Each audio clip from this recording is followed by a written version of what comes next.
Good morning, everybody. Let's see what today's going to bring, shall we?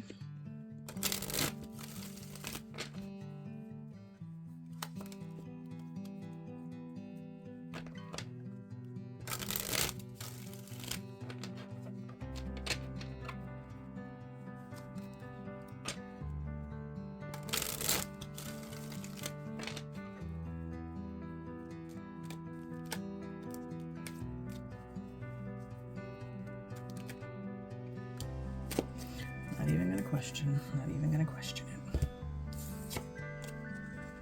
Alright, guys. Queen of Swords reversed. This is kind of a harsh reality card. The Queen of Swords is usually a quick-witted, sharp-minded woman or person in your life. In her reversal, she is the wielder of the smokescreen. She is the wielder of the guilt trip. These people, and indeed even sometimes ourselves, when we get into this pattern, the problem with the smokescreen or the gaslighter is that everybody believes that person and may not believe what is blatantly in front of them. It is hard to separate ourselves from these people.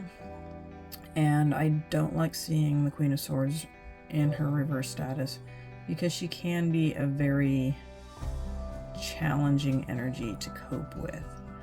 What I can say is try not to engage with the Queen of Swords. You cannot avoid the energy of the Queen of Swords reversed, but you can try not to engage with somebody who is presenting that energy to you. If you have to engage with them.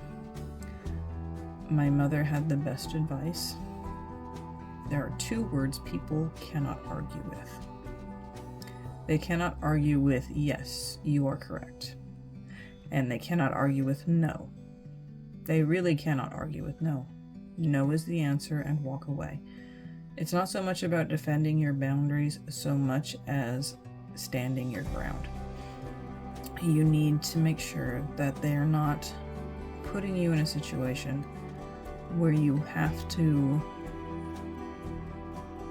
defend everything you've ever said. So be careful and try not to take any guilt trips unnecessarily.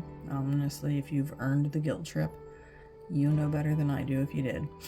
But you don't need to feel guilty for something you, A, possibly weren't even there to witness, or B, even alive to witness. So, take it easy out there, guys, and I'll see y'all tomorrow. Bye.